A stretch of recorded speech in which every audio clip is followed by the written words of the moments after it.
오늘 아침 요양원 창문 너머로 보이는 하늘이 유난히도 맑았습니다.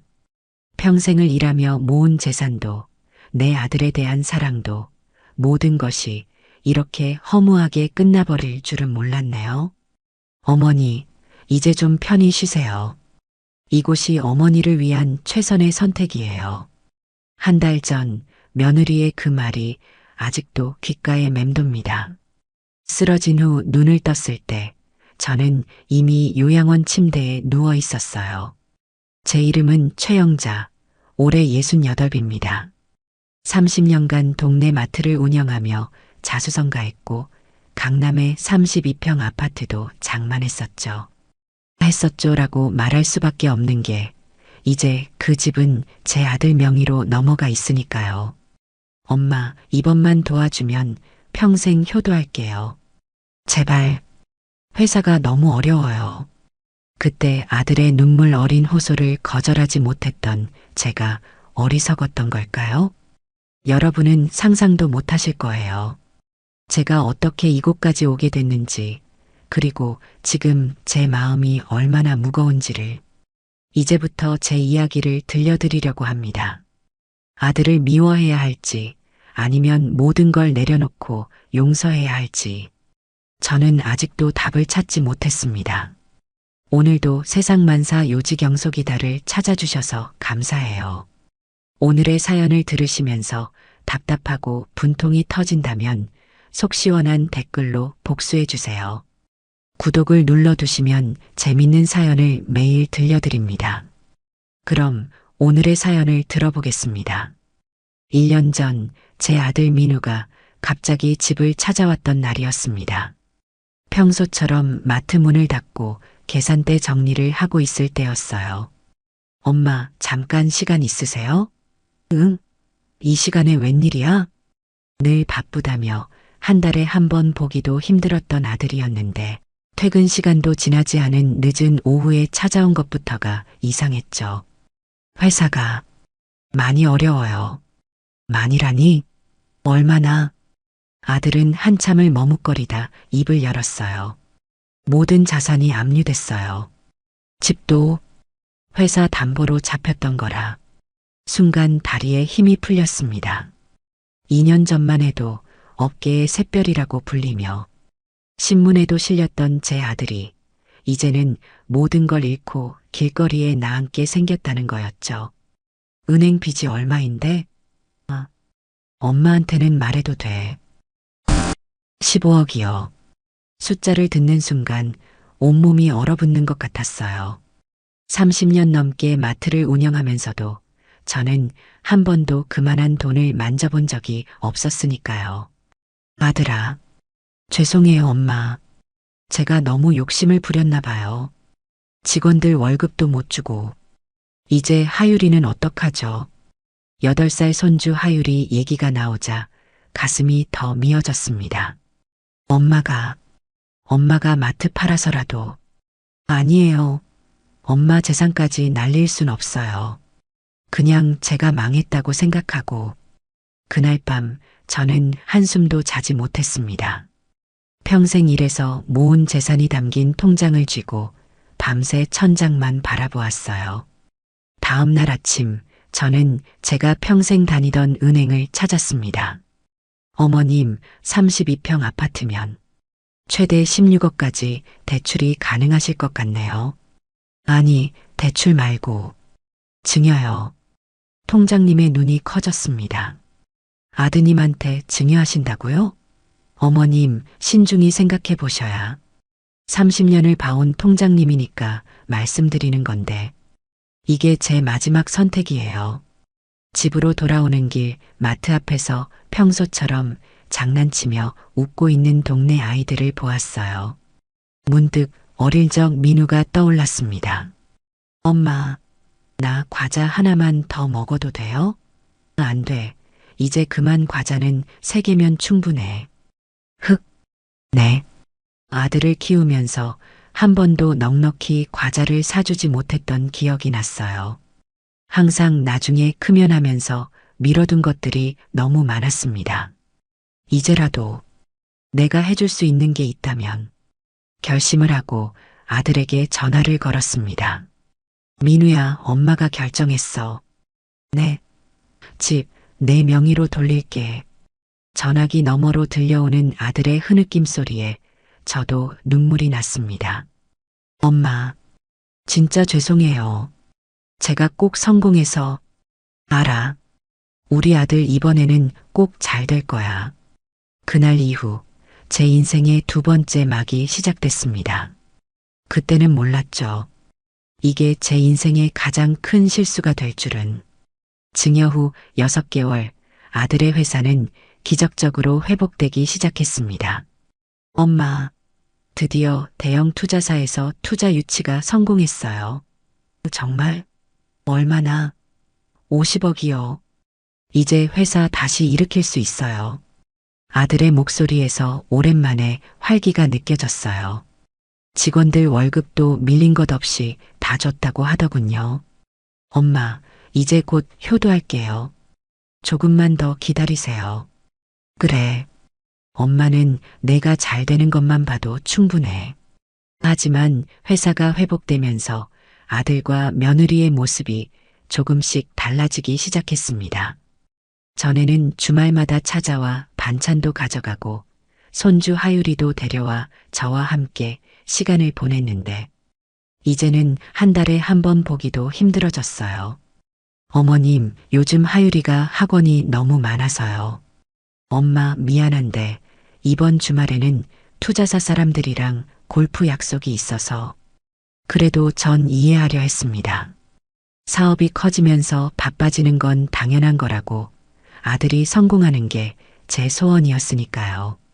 마트 월세도 꼬박꼬박 보내주고 용돈도 매달 200만 원씩 보내주는데 뭐가 서운하냐고 스스로를 다잡았죠. 그런데 어느 날, 엄마, 이번에 회사가 코스닥 상장 준비 중이에요. 근데 이사회에서 좀 걱정되는 게 있다고 하더라고요. 걱정? 무슨 걱정? 그게, 혹시 엄마 요양원은 어떠세요?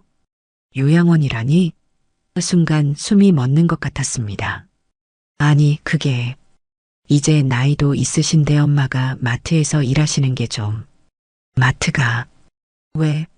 요즘은 그래도 저희가 매달 용돈도 드리는데 굳이 일하실 필요가.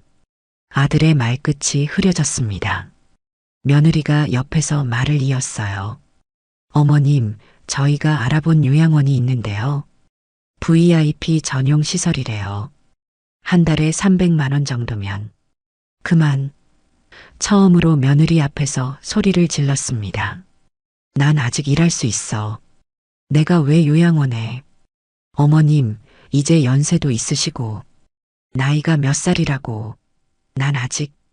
그때 밖에서 하율이가 들어왔어요.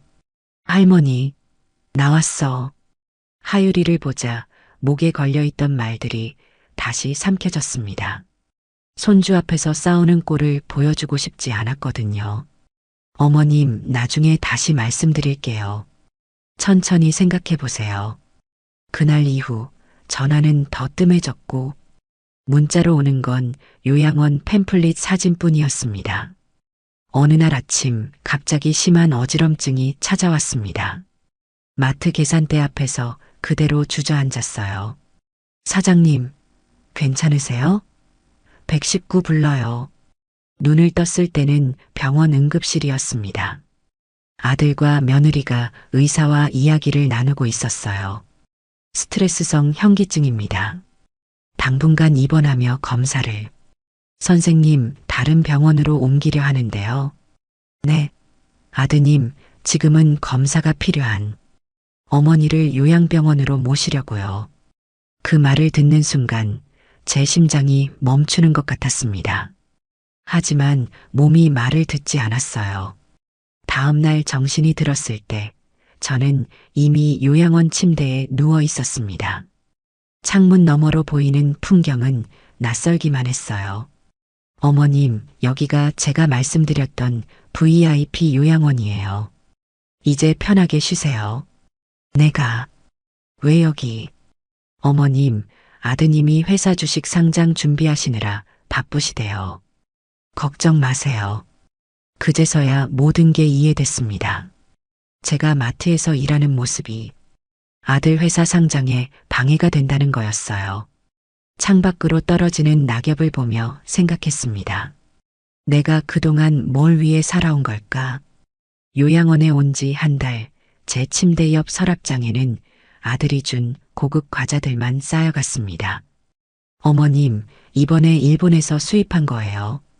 비싸고 좋대요. 그냥 마트에서 파는 새우깡이면 돼. 며느리는 한숨을 쉬었습니다. 어머님, 이제 그런 싼 과자는 드시지 마세요. 저희가 문득 마트에서 일하던 때가 그리워졌어요. 손주 하유리가 와서 과자 사달라고 떼쓰던 그때가. 하유리는 언제 와요? 아, 하유리가 이번에 영재원에 들어갔거든요.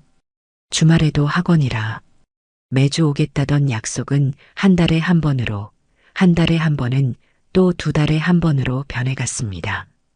어느 날은 복도에서 우연히 간호사들의 대화를 엿듣게 됐어요. 401호 할머니 아들이 그 잘 나가는 회사 대표라며? 응, 이번에 상장한대.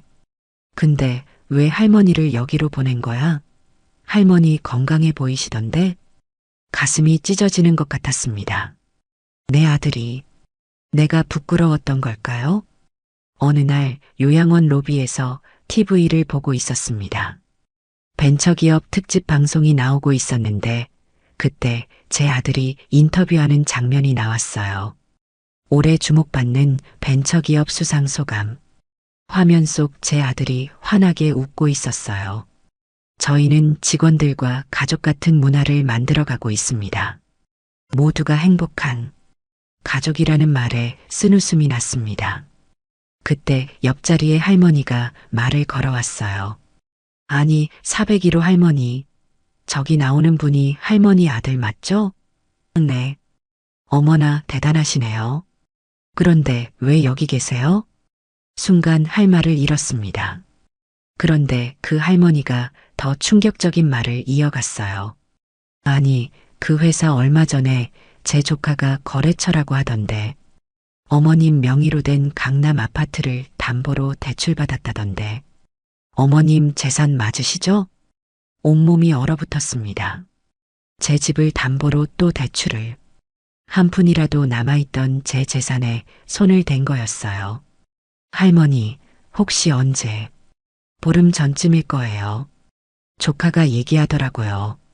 아들은 제게 한마디 상의도 없이 이미 자기 명의로 넘어간 집을 담보로 또 대출을 받았던 거였어요.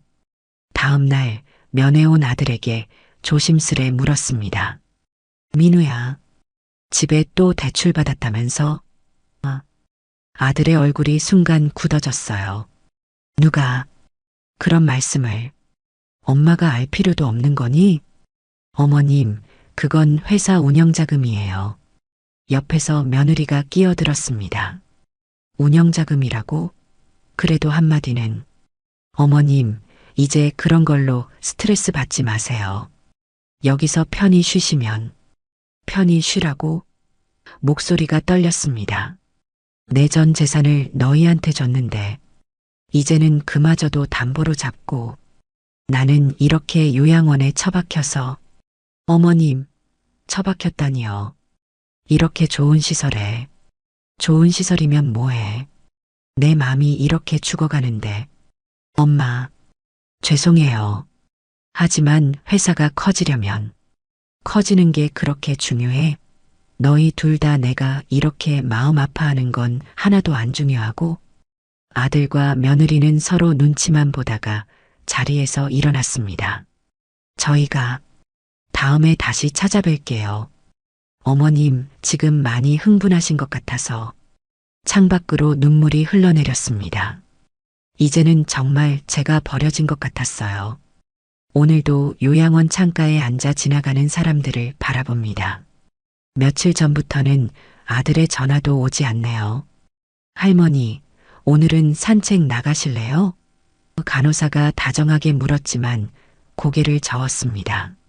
오늘은 그냥 여기 있을래요. 문득 마트 계산대 앞에서 손님들과 나누던 일상적인 대화가 그리워졌어요. 특히 하유리가 자주 오던 그때가. 할머니, 이거 하나만 사주세요. 안 돼, 오늘은 과자 그만. 흑. 할머니가 제일 미워요. 그래도 다음 날이면 또 웃으며 오던 하유리. 이제는 2달째 보지 못했네요. 401호 할머님, 면회객 오셨어요. 놀라서 돌아보니 간호사가 서 있었어요. 혹시 아들일까 기대했는데 마트에서 일하던 직원이었습니다. 사장님, 이제 마트는 다른 분이 하시더라고요. 그래도 사장님 생각나서 옛날 얘기를 나누다 보니 어느새 해가 저물었어요. 마음 한켠이 더 무거워졌습니다. 이제 저는 선택해야 할 것 같아요. 아들과 며느리를 원망하며 살 것인지, 아니면 모든 걸 내려놓고 용서할 것인지. 이제 제 이야기는 여기까지입니다. 요양원 창가에 앉아 이 글을 쓰면서 많은 생각이 들었어요. 30년 넘게 마트를 운영하며 모은 재산을 아들에게 주고 결국 요양원까지 오게 된 제 선택이 과연 옳았던 걸까요? 어제는 하유리가 그린 그림을 보냈다고 며느리한테서 문자가 왔어요. 사랑해요, 할머니라고 적혀 있는 그림을 보며 한참을 울었습니다. 때론 제 가슴 속에서 분노가 차올라요. 어떻게 자식이 부모를 이렇게 할 수 있을까? 하지만 또 다른 한편으로는 그래도 내 자식인데, 성공하는 게 보고 싶은데, 이제 저는 어떤 선택을 해야 할까요? 아들과 며느리를 완전히 잊고 살아야 할까요? 아니면 모든 것을 용서하고 새로 시작해야 할까요? 평생을 자식을 위해 살았던 한 어미의 마지막 선택. 여러분이라면 어떻게 하시겠습니까? 댓글로 여러분의 의견을 들려주세요. 이 글을 읽는 모든 부모님들께서는 저와 같은 일 없길 바랍니다.